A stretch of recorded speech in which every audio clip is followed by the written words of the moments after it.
Alors, avant de démarrer cette recherche, dans le premier hôpital où j'étais, enfin ça a commencé au premier hôpital, je suis allé voir l'infirmière générale, directrice des soins, donc je lui ai dit, on pourrait initier une recherche infirmière, qu'est-ce que vous en pensez? Et elle me dit, oh là là, nous on n'est pas prêts en France pour faire de la recherche infirmière, voilà, on n'est pas comme en Espagne où ils sont très développés, elle est d'origine espagnole. Donc c'était une fin de non-recevoir, pourtant j'étais déjà docteur, j'étais PhD, j'étais déjà publié, mais bon, la discussion s'est arrêtée là. Ensuite j'ai changé d'établissement et à nouveau je vais voir la directrice des soins, je lui ai dit ça serait bien qu'on fasse une recherche infirmière, un PHRIP qui venait de se monter. Et elle me dit, oh là là, il y a le professeur machin qui nous dit qu'il va présenter cette année un PHRIP. Donc voilà, deux PHRIP sur l'établissement, c'est pas possible, vous allez lui faire de l'ombre. Donc, pas cette année. Finalement, le professeur n'a jamais présenté le PHRIP cette année-là. Et l'année d'après, donc je vais revoir la directrice des soins qui me dit... bon, on vous a fait patienter une année, bon, ok, essayez de présenter quelque chose. Voilà, et au final, Athias a été reçu au PHRIP 2013, et le professeur qui a présenté quelque chose, professeur de médecine, donc son projet n'a pas été retenu. Bon. Comme quoi, il faut être... Alors, l'introduction. Ok, donc ça, j'ai dit... alors, c'était donc conduit à l'EPS Maison Blanche. Pour situer un petit peu les zones de secteur C, j'ai mis ça parce que évidemment c'est le 18e, le 19e, un petit peu du 20e, et on voit à travers les couleurs que c'est les coûts du logement les plus faibles, donc les populations les plus précaires. Voilà, le nord-est parisien. Les objectifs. Alors, il y a, en premier, on avait tablé sur une méthode Canty, en utilisant une échelle que je vous présenterai tout à l'heure, et en essayant de la corréler avec des données sociodémographiques, et puis les pathologies. Et on estimait pouvoir, on a calculé qu'il fallait un volume de 240 patients pour essayer d'avoir des données fiables. Et ensuite, on s'est intéressé à ce qui était dit, d'une part, par les patients eux-mêmes. Et là, on pensait faire une quarantaine, entre 20 et 40 entretiens, et interroger aussi les soignants. Donc, vous avez compris que l'objet, c'est la construction de l'alliance thérapeutique. Donc, nos équipes étant aussi avec des infirmiers et des aides-soignants, on a intégré les aides-soignants au niveau de l'alliance thérapeutique. Alors, pourquoi on s'intéresse à l'alliance thérapeutique? Donc, dans la littérature, en fait, elle est fortement valorisée. Alors, elle n'est pas curative toute seule, mais par contre, elle est à la fois prédictive des résultats des thérapeutiques, et beaucoup de publications qui s'échelonnent au cours des années jusqu'à récemment. La semaine dernière, je suis tombé sur une publication qui valorise l'alliance thérapeutique, et il y a donc des liens importants entre l'alliance thérapeutique et les traitements médicaux et pharmacologiques. Alors, en France, j'étais allé à la bibliothèque de Bichat, où il y a des manuels. J'ai pris tous les manuels qui avaient à destination de ce qui était réservé aux étudiants en soins infirmiers. Et je tombe donc je prends les dictionnaires, je regarde l'alliance thérapeutique, et on voit quand même, donc c'est dictionnaire infirmier de psychiatrie. Deux points, ouvrez les guillemets, l'alliance thérapeutique est une propriété de la relation médecin-malade. Page 15. Donc, ouais, et puis c'est pas si vieux que ça. Hein.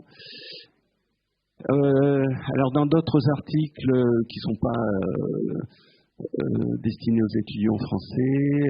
Voilà. Il y a Pulido et Ricardo qui montrent qu'il y a une alliance thérapeutique qui est possible, mais elle est dite institutionnelle parce que dans l'article, il décrit que les patients voient l'équipe infirmière comme un tout, et donc cette alliance thérapeutique est possible, existe, mais vis-à-vis d'une équipe. Un petit peu d'histoire. Alors le terme lui-même de psychothérapeutique est né assez tard finalement, 19e siècle. Chez Freud, on a l'idée de foi expectante. Voilà, il faut essayer de mettre le malade dans une foi expectante. Il y a des dimensions sur l'être, l'authenticité et l'influence interpersonnelle, voilà, qui sont des dimensions qui ont un lien avec l'alliance thérapeutique. Sur les sciences infirmières, il y a évidemment Hildegard avec l'interpersonnel relationship theory. Donc, déjà, on est en 52 et pour elle, voilà, c'est le cœur du métier des infirmières. Pas forcément de psy, mais notamment en psychiatrie, avec des phases d'orientation, des phases d'identification. Bon, ça, c'est des choses connues. Et en disant que, voilà, si la phase 1 se prolonge au-delà de 6 mois, l'alliance thérapeutique est difficile à construire. Plus récemment, il y a Forchuk qui a repris un peu ces travaux-là, a essayé de les développer, avec aussi cette phase initiale, et que l'alliance thérapeutique avec les patients schizophrènes, c'est pas évident. On en vient à l'idée d'alliance thérapeutique, working alliance.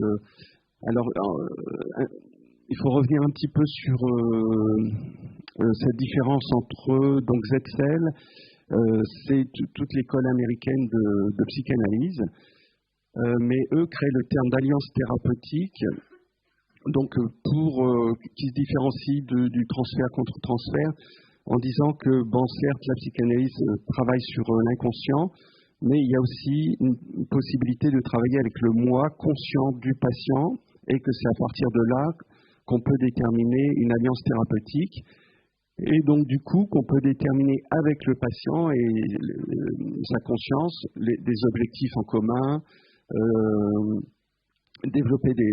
s'accorder sur les modalités de travail, et aussi qu'on peut mesurer l'alliance thérapeutique.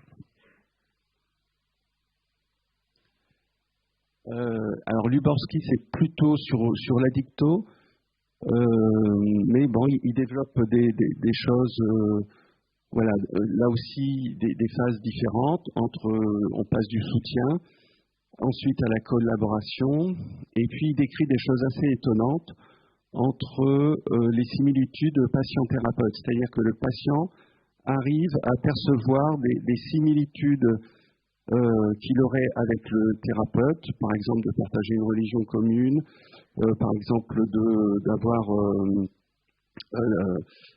aussi des enfants, enfin des conditions de vie assez similaires, et sans que le thérapeute se soit exprimé là-dessus. Donc c'est des choses qui sont assez étonnantes.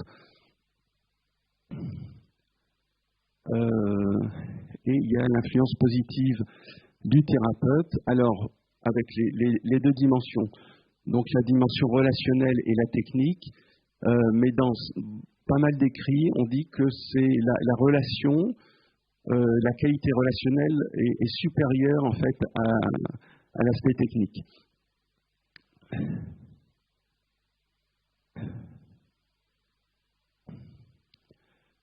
Alors, on en vient à, pour faire une mesure de l'alliance thérapeutique, on a cherché une grille qu'on a trouvée. C'est une psychologue qui s'appelle Maguire Snekus en 2007. Et elle a fait une grille que je vous présenterai tout à l'heure, où il y a une douzaine de questions qui sont assez simples. Et donc, elle s'adresse à la fois des patients, enfin, il y a deux grilles différentes, une pour les patients, une pour les thérapeutes.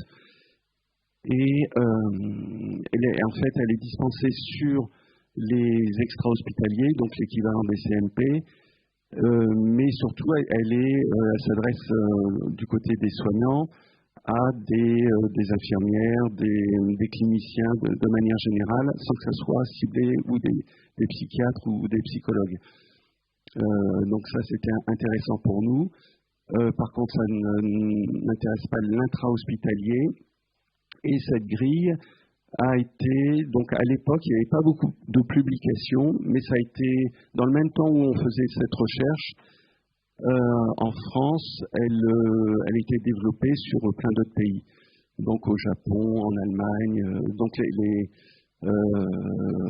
je pense en Espagne, en Italie, etc., en Hollande.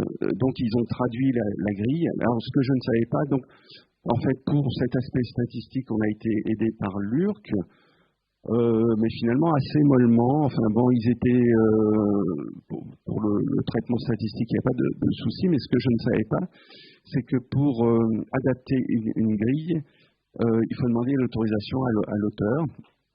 Ce que j'ai appris récemment. Donc je lui ai écrit un petit mot, elle est très sympa. Elle a répondu très vite et elle me dit ah mais oui, mais il y a des Québécois qui sont sur le coup. Enfin la recherche était déjà finie, hein. Mais bon, j'ai pris contact avec eux puis ça en est resté là.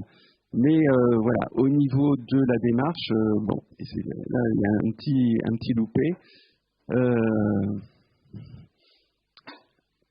Alors, ce que montre McGuire quand elle a validé son échelle, c'est que la relation pourrait être thérapeutique.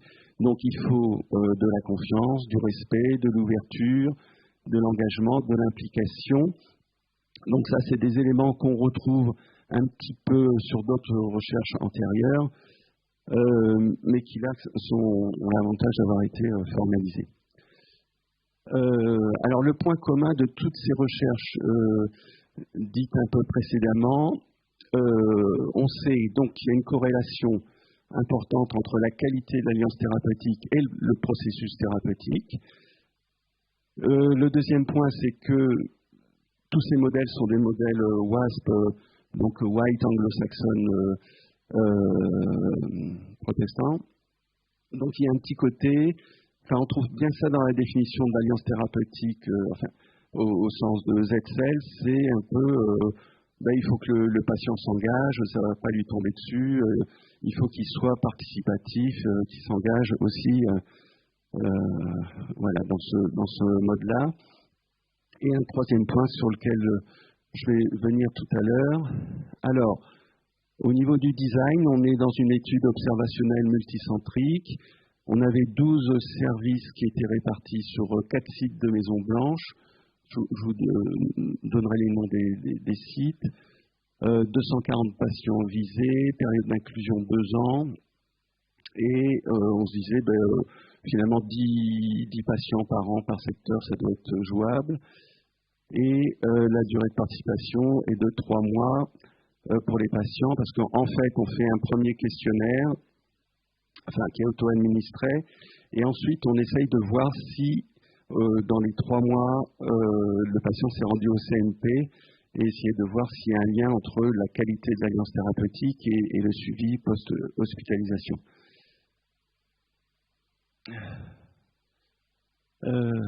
Ok. Alors, les critères d'inclusion, il fallait que les patients soient hospitalisés, en psy adulte de secteur, qui fait plus de 18 ans. Ensuite, on a mis des garde-fous sur les critères de non-inclusion. On se disait, si on a des patients paranoïaques, vous savez, les gens peuvent demander à s'exclure de la recherche à tout moment. Et dans ce cas-là, on peut conserver les données antérieures, mais c'est compliqué après pour faire le suivi. Les patients pervers aussi. Les patients qui étaient sous tutelle, si le représentant légal refuse. Les non-affiliés à la sécurité sociale, donc ça c'est légal pour les recherches, et le refus de donner sa non-opposition.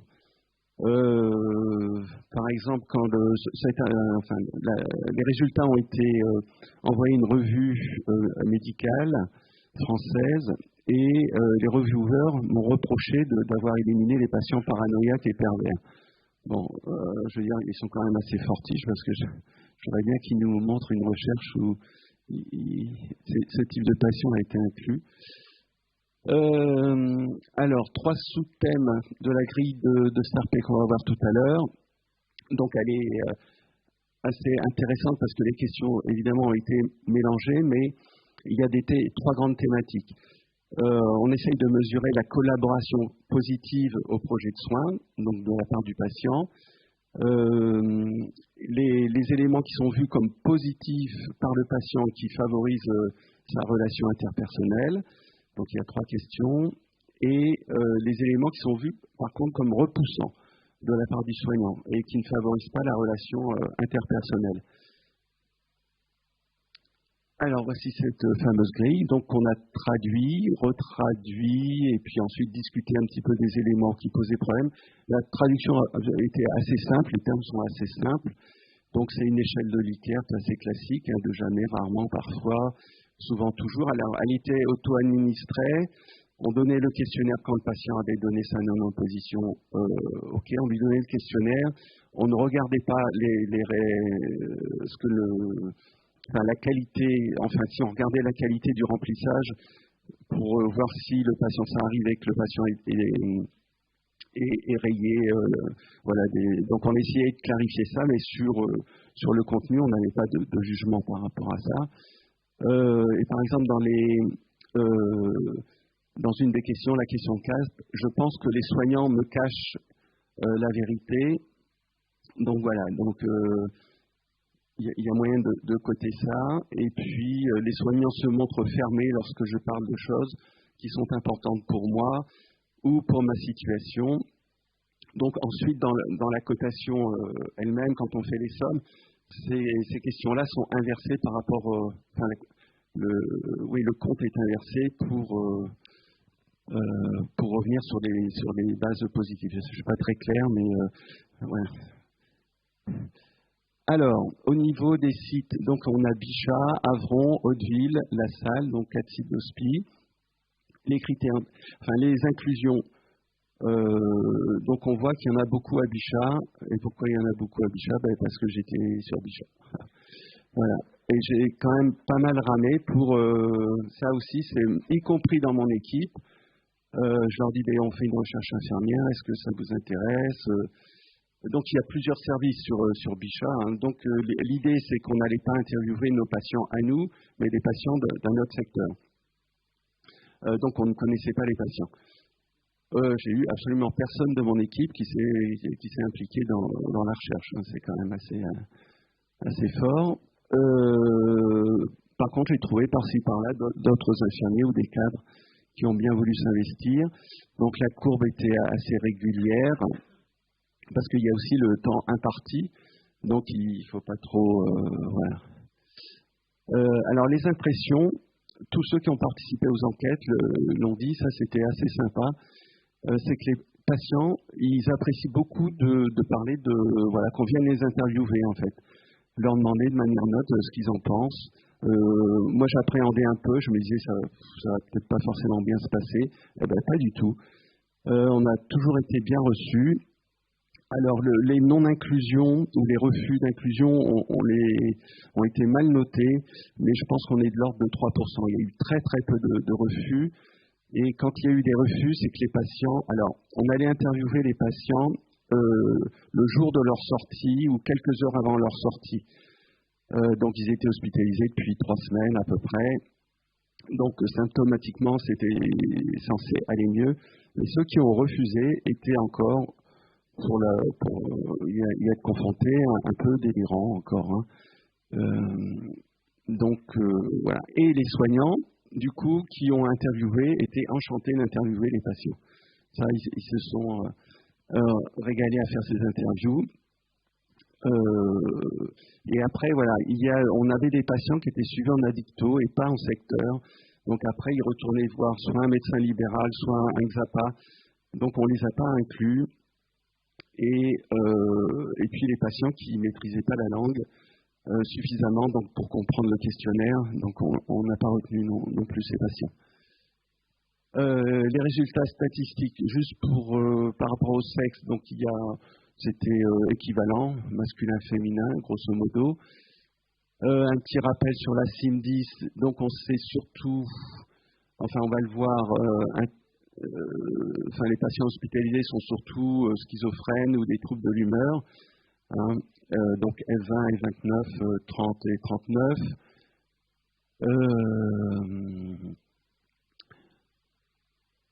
Et les répartitions par diagnostic.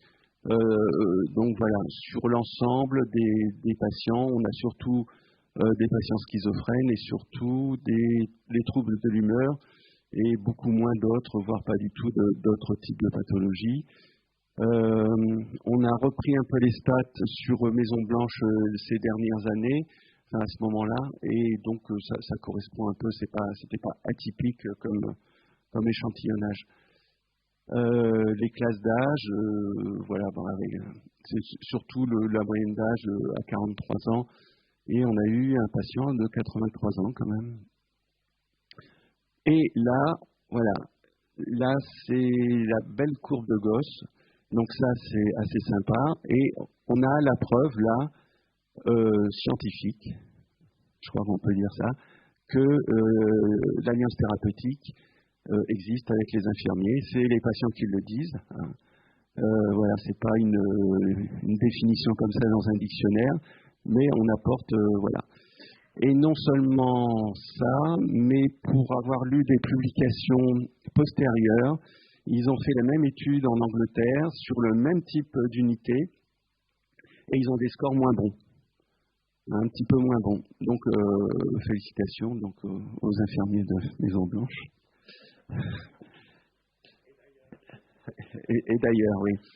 Donc là, la courbe de Gauss, et elle est un petit peu sur la droite, donc elle est, voilà, et très peu de patients qui ne sont pas satisfaits de l'alliance. Alors, elle est surtout très bonne chez les plus de 60 ans, et beaucoup plus que chez les plus jeunes. Elle est moins bonne chez les personnes séparées, divorcées, veufs, et les personnes inactives. Alors, ce qui est intéressant, c'est que les inactifs au chômage, ils ont un score de collaboration. Donc, on a fait les sous-scores, et très bon. Et chez les séparés, divorcés, veufs, et les personnes ayant un diagnostic de schizophrénie, troubles délirants, le vécu et du soignant le vécu négatif du soignant sont plus importants. Alors, ça peut aussi s'expliquer par les parcours de vie voilà, chaotiques. Voilà, tout est lié. Et donc, après la sortie de l'hôpital, le suivi est moins probable, évidemment, chez les personnes qui n'ont pas de logement et avec un diagnostic principal ou associé en Z. Vous savez, c'est les personnes en vulnérabilité, sans domicile, qui ont des soucis sociaux associés. Pour les 60 ans et plus, alors ils sont plus souvent mariés, pacsés ou en concubinage, ils sont plus souvent propriétaires de leur logement, ils ont plus de diagnostics du trouble de l'humeur, ils sont plus souvent admis en soins libres et ils se présentent plus en CMP après leur sortie. Donc ça, c'était le volet quanti. Là, on va passer au volet quali. Alors, on a fait 31 entretiens avec les patients. On a utilisé le logiciel NVivo, qui est connu. On a fait de l'encodage inductif d'unité de sens. On n'avait pas d'a priori, mais on essayait de repérer des éléments comme ça positifs qui avaient en lien avec la relation ou les conditions d'hébergement. Au niveau de l'entretien, donc on a fait un petit guide d'entretien qui était assez light. On n'allait pas commencer par leur demander que pensez-vous de l'alliance thérapeutique avec les infirmiers et les aides-soignants, mais on démarrait par comment avez-vous vécu votre hospitalisation. Donc ça ouvrait pas mal, et petit à petit on essayait de resserrer pour essayer d'avoir des éléments sur comment ça s'est passé avec les équipes infirmières et aides-soignantes. Alors, Donc, il y a eu des éléments sur le cadre de l'hospitalisation. Ce qu'on voit, donc il y a 3 types, voilà, les contraintes, les SPDRE et les personnes en service libre. Donc, ce qui est important de voir, c'est que tous ont évoqué le cadre de l'hospitalisation. Avec un exemple, donc une personne avec un diagnostic de schizophrénie qui a été hospitalisée sous contrainte et qui, à un moment donné, donc au cours de... Alors, comment ça s'est bien passé? Enfin, comment ça s'est passé pour vous, nanana? Et dans l'intervieweuse essaye de creuser un petit peu pour en savoir, oui, mais c'est quoi exactement? Et là, le premier mot qu'elle dit, c'est le cadre de l'hospitalisation. Un cadre approprié. Là, on aurait aimé savoir un petit peu plus ce que c'est que ce qu'elle mettait derrière. Mais bon, ça n'a pas été possible. Mais s'il y a un cadre positif, il y a peut-être aussi un cadre négatif. Et donc là, il y a aussi pas mal d'éléments concernant le cadre négatif. Et avec un exemple, enfin 2 exemples, donc il y a un patient qui parle du manque d'effectifs, donc ça c'est important, on va y revenir, et un autre patient qui parle du problème de la liberté, en disant bah oui mais on m'a tout retiré, je peux pas avoir mon ordinateur, je peux pas avoir mon téléphone, donc voilà, ça c'était mal vécu. Les relations entre les classes diagnostiques et le vécu positif. Donc, je rappelle, c'est des occurrences. Donc, quand les gens parlent beaucoup, il y a beaucoup plus d'occurrences. Et il y a plus d'occurrences chez les troubles de l'humeur. Voilà, ça va un peu de soi. Donc, c'est des tendances. Et par exemple, ce patient qui est entré en service libre avec un trouble de l'humeur et qui dit que voilà, moi j'ai cherché l'hospitalisation justement pour m'écarter. Si on m'avait dit tiens, on t'offre 1 mois à la montagne, je serais parti. Et il serait parti pour quitter tout cet environnement. Donc l'hospice comme refuge, quoi. L'alliance thérapeutique. Donc on a essayé de voir qu'est-ce qui a été vécu comme aidant avec les infirmiers et les aides-soignants. Et quand on voit cette tendance, c'est donc il y a les 3 types d'hospitalisation que absolument dans tous les discours, dans les 31 entretiens, et quel que soit le mode d'entrée, les patients ont quelque chose à dire de positif sur la relation aux soignants. Y compris toutes les classes diagnostiques. Il manque la F50, mais en fait, on n'avait pas de patients hospitalisés en F50. Donc ça, c'est quand même assez important. Ça donne un nuage de mots. Alors, il y a 100 mots, c'est un petit peu trop, c'est pas assez ciblé, mais bon, je l'ai mis pour l'esthétique, c'est assez sympa. Mais bon, on ne peut pas en déduire grand-chose. Alors, un patient, homme, 40-49 ans, trouble de l'humeur, il évoque l'écoute, alors en disant que je ne sais pas si c'est une impression, mais par rapport à avant, j'ai l'impression d'être plus écouté et qui aide plus. Alors, l'intervieweur lui dit, mais vous pensez que c'est plutôt les soignants qui vous écoutent plus ou c'est vous qui êtes plus...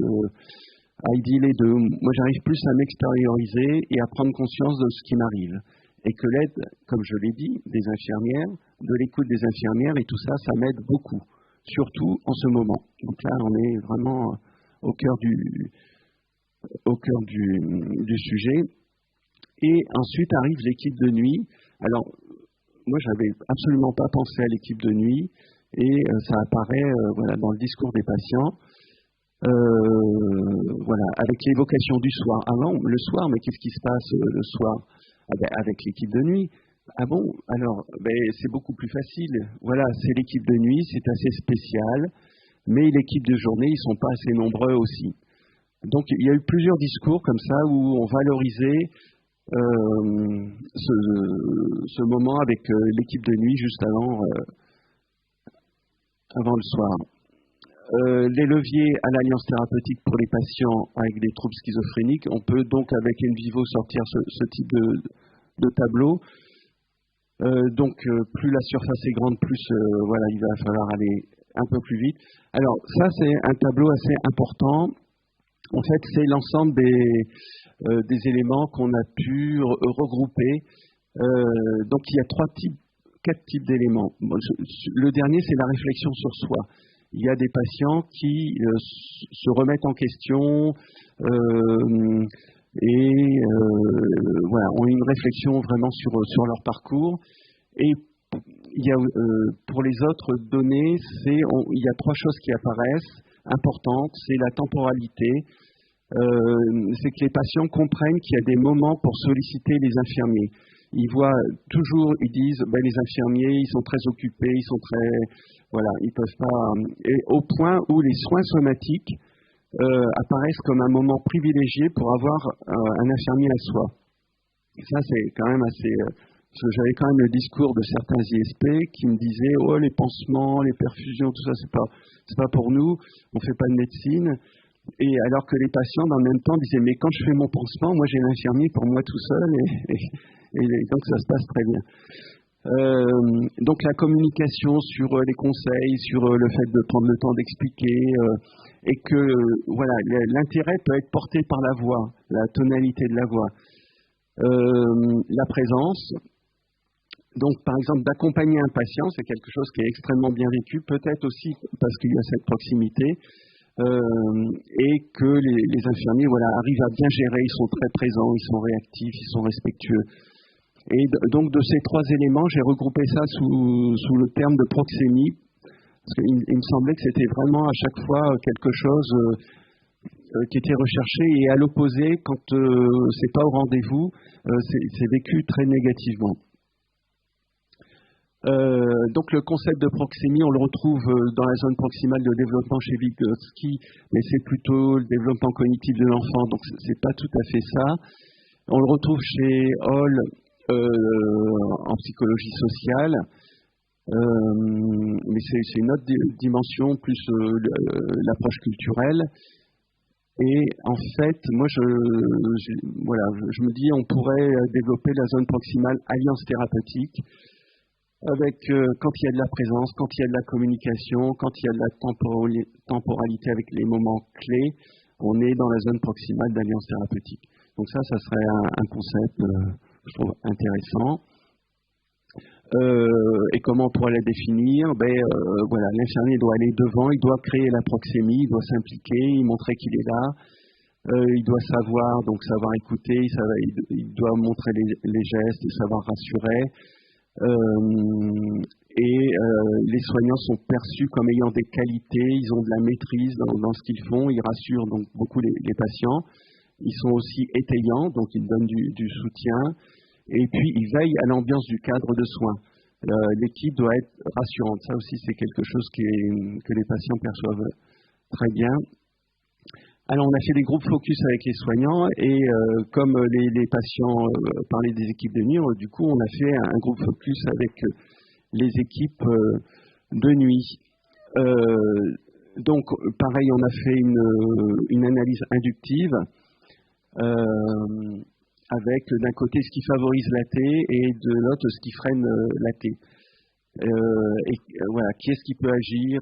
Donc on voit qu'il y a quand même les infirmiers peuvent agir, mais l'institution aussi peut agir. Donc l'accueil, la disponibilité, jouer avec les affinités, expliquer, s'occuper de l'extérieur, se questionner, rester au même poste pour reconnaître les patients, se centrer sur la personne, rappeler les cadres, faire preuve d'autorité, assumer, tout un ensemble de choses qui sont dites par les soignants comme favorisant pour l'alliance thérapeutique. Il y a les contrarios aussi, punir, enfermer, le turnover, imposer, et donc du coup ça posait la question de la professionnalisation, parce qu'en fait quand on demandait qui vous a formé, comment vous êtes formé à ce que vous nous dites, les gens disent c'est par les pairs, c'est les pairs qui nous ont formés. C'est pas, ils n'ont pas appris ça dans une institution de formation, mais vraiment sur le terrain. Et donc l'idée développée par Bourdonc ou d'autres sur les savoirs, sur les compétences, sur la professionnalisation, donc je me disais que ça serait intéressant qu'on le fasse en France, parce qu'il y a des modèles anglo-saxons, mais qui, voilà, depuis les années 50, depuis le siècle dernier, ça fait plus d'un siècle, et en France, j'ai pas l'impression que ça a été trop développé. Voilà. Alors, en résumé, l'alliance thérapeutique avec les infirmiers, ça existe. Elle ne dépend ni du diagnostic, ni du mode d'entrée, ni même si un séjour en chambre d'isolement a eu lieu, parce qu'on a eu des patients qui ont répondu, voilà, qui étaient inclus. Le lien de proxémie est un élément recherché par les patients et les soignants ont développé des compétences en matière de construction de l'AT largement transmises entre les pairs. Donc voilà, l'ensemble des personnes, des professionnels qui nous ont aidés à réaliser cette étude. Alors, toujours dans l'idée de transmission, le volet Cali, j'ai pu le publier, mais en fait, je me suis fait avoir par une revue prédatrice. Je ne savais pas que ça existait, mais j'ai reçu un appel une fois, oui, on peut vous publier. Bon, moi j'étais content. J'ai envoyé l'article et après je me suis aperçu que, alors vous pouvez la trouver sur Internet, le problème c'est qu'elle n'est pas référencée PubMed et donc vous ne pouvez pas être cité après, quoi. Il y a des Suédois qui ont retrouvé la recherche via Google, mais ça s'arrête là. Et après, c'est un peu compliqué de refaire un article voilà, avec ces données-là pour publier un lien. Sur le bilan stat, j'ai essayé de publier. Alors, le problème de la traduction, ça a un coût, etc. Donc, je me suis dit, on publie en français. J'ai envoyé à une revue médicale qui a refusé l'article. Bon, ok, ça a pris 6 mois. Après, une revue de sciences infirmières, mais le volet stat, bon, ça ne leur plaisait pas. Et puis là, elle est reviewée par la revue canadienne de psychiatrie. J'attends le résultat, ça va faire 3 mois. Voilà, donc tout ça, c'est un peu long. Je rappelle c'était en décembre 2013 que ça a été accepté. Ensuite, 2014, c'était les soumissions au comité d'éthique, etc. Les inclusions, voilà, ça fait quasiment 10 ans, quoi. Et 10 ans, et pas de publi probante, catastrophe.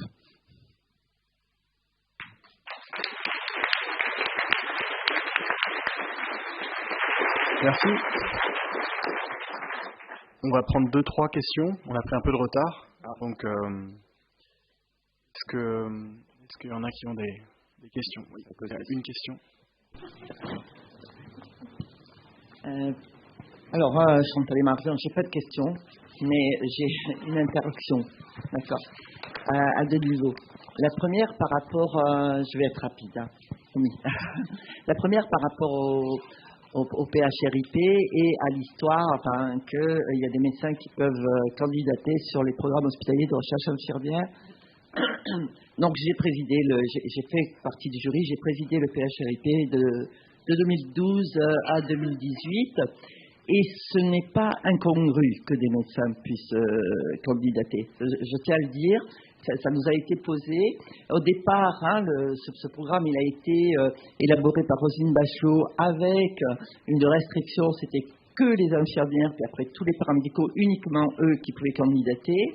Mais il faut rappeler que les infirmiers peuvent candidater sur tous les programmes de la DGOS. D'accord.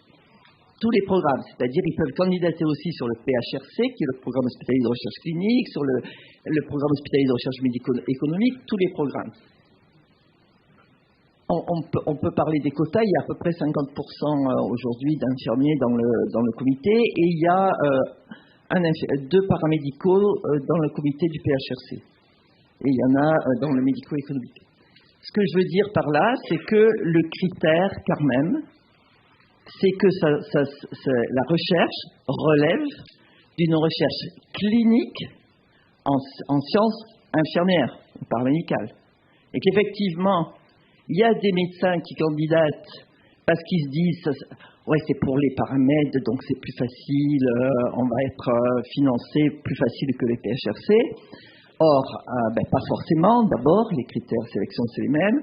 Et deuxièmement, si le comité voit bien que le sujet ne relève pas purement de la clinique à sciences infirmières, il est recalé. Donc ça, c'est important. Et j'ai entendu des personnes qui m'ont dit oui, mais il y a les médecins qui veulent nous aider, puis après ils influencent les projets et effectivement ils peuvent se faire recaler. Ça, c'est le premier point. Le deuxième, c'est par rapport à la publication. Alors, il y a quelque chose dont les personnes n'ont peu l'habitude, ou je ne sais pas, il y a des personnes qui me disent non, ça ne se fait pas, mais on n'attend pas d'avoir tous les résultats pour publier. Voilà, on commence, parce que vous faites une recherche. Parfois, il vous faut, je prends une des recherches où j'ai recueilli des données pendant 3 ans auprès de patients que j'ai suivis. Je ne vais pas attendre 3 ans pour publier, communiquer et publier, les deux. Donc, quand vous commencez à avoir des premiers résultats, d'accord, on publie ces premiers résultats en indiquant bien à quel moment on se situe de la recherche, d'accord. Et puis, on dit bien, comme les épisodes de la télé, à la prochaine fois, quoi. Vous voyez, la suite au prochain numéro, vous voyez. Donc, les gens, ils se disent, ah ouais, ils ont ça, mais ils ont envie de connaître la suite, vous voyez. Donc, souvent, il y a des personnes qui me disent, oui, mais non, moi, on me dit que non, mes statisticiens me disent que tant que j'ai pas les données, je peux pas publier. Je dis, c'est pas vrai. Les chercheurs, ils le font pas. Qu'est-ce que c'est cette histoire?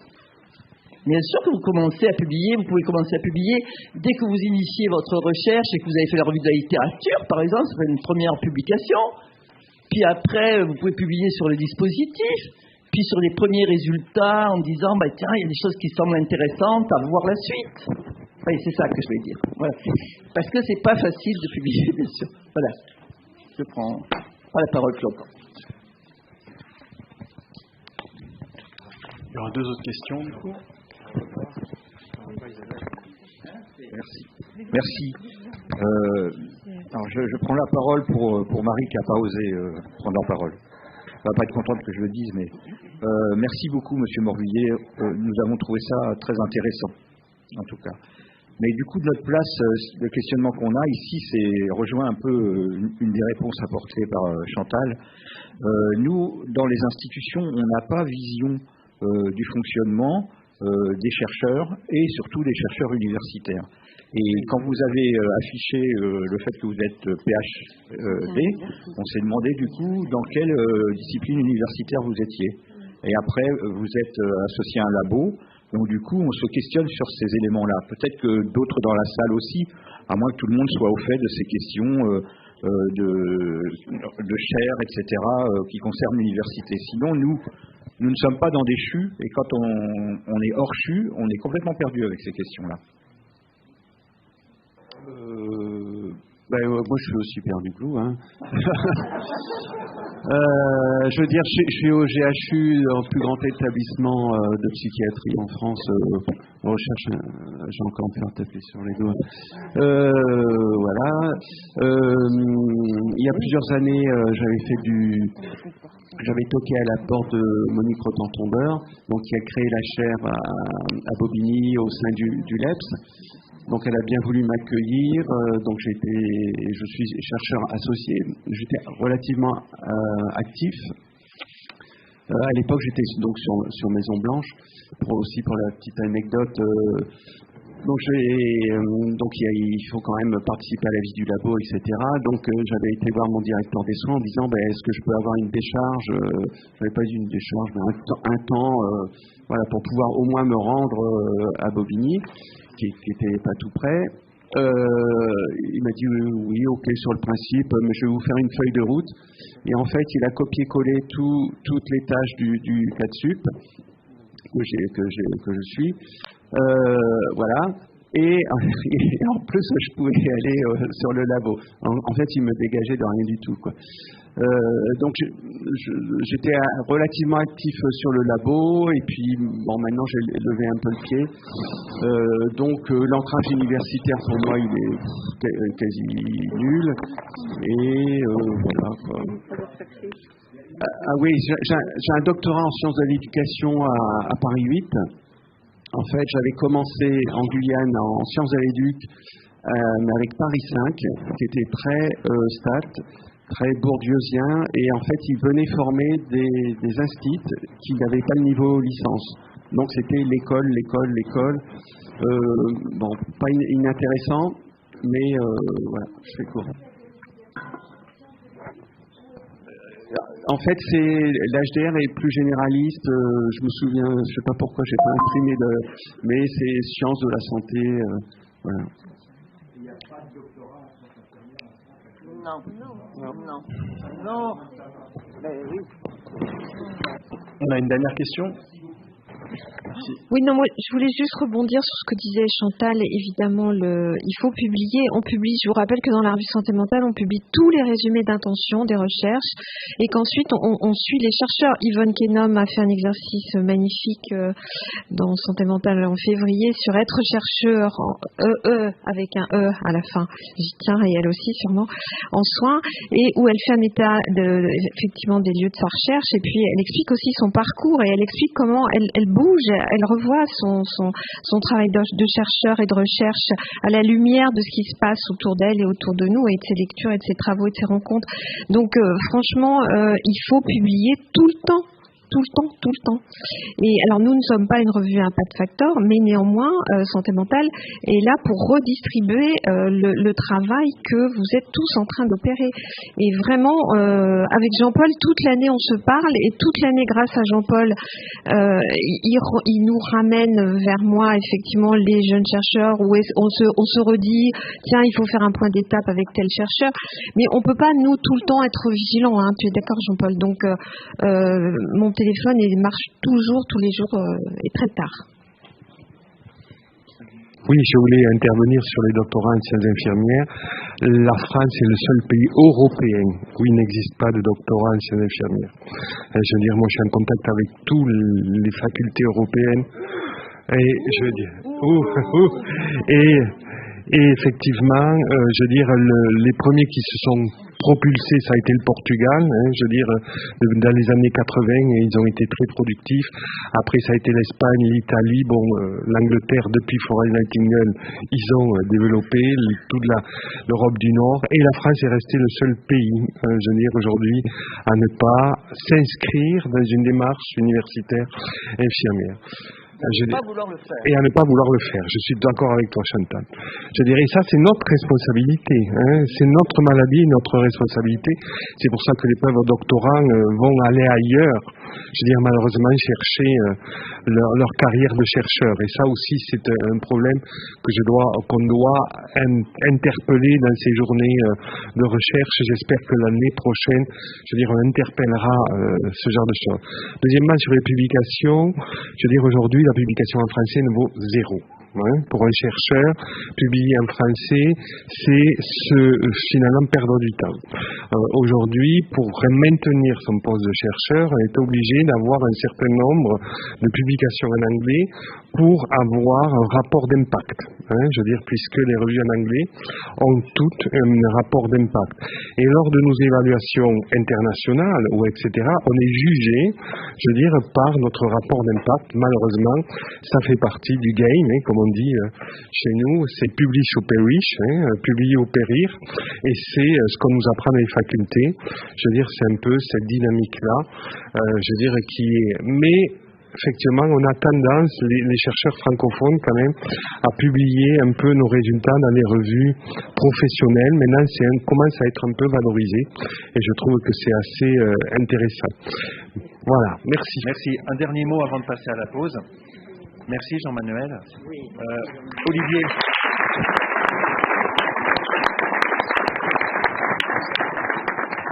Les rencontres sont vraiment le lieu de dialoguer ce genre d'interrogation entre psychiatrie institutionnelle de secteur, site, CHU. Je tiens à souligner que Jean-Manuel ait l'intérêt de mettre en commun effectivement ces éléments. Jean-Manuel a une particularité. tu as été publié dans des tas de pays, tu as même été publié, excuse-moi, mais en russe aujourd'hui, c'est-à-dire par l'ordre infirmier, voilà. Donc, du coup, on voit bien qu'il y a des ressources qu'on n'a pas les uns les autres, et c'est vraiment important aussi de les mettre en commun. Un dernier... On n'entend pas. Je disais, Jean-Manuel a été publié dans plusieurs pays en international, et il n'y a pas beaucoup de chercheurs français, infirmiers, qui sont publiés dans des revues comme ça. Et donc on a vraiment aussi intérêt à connaître ce que font les uns et les autres pour savoir les voies d'abord. Effectivement, la collaboration avec Santé Mentale permet de tenir une actualité de ce qui se fait, de ce qu'on peut recenser. Et alors, ce n'est pas des publications scientifiques, évidemment, au sens, mais vous, Santé Mentale, vous publiez régulièrement l'état des travaux, ce qui existe, ce qui se fait connaître, puisque c'est la question de la visibilité. Et puis un dernier point qui est sur le fond de ta recherche, qui est quand même le nœud de notre travail, à créer une sorte d'alliance thérapeutique, d'alliance aidante précoce. Et je pense que la proposition de ton concept de zone proximale d'alliance thérapeutique, je pense qu'il y a effectivement des liens à faire avec nos propres résultats de recherche sur le social care, mais j'aime beaucoup cette approche et cette définition. C'est-à-dire qu'on voit bien qu'il y a à un moment donné des facteurs qui vont être beaucoup plus favorables. Donc un contexte, un cadre à un moment donné, ça ne prédit pas ce qui va se passer, mais ça va optimiser effectivement les possibilités dans ces moments-là. Merci Jean-Manuel. On prend 20 minutes.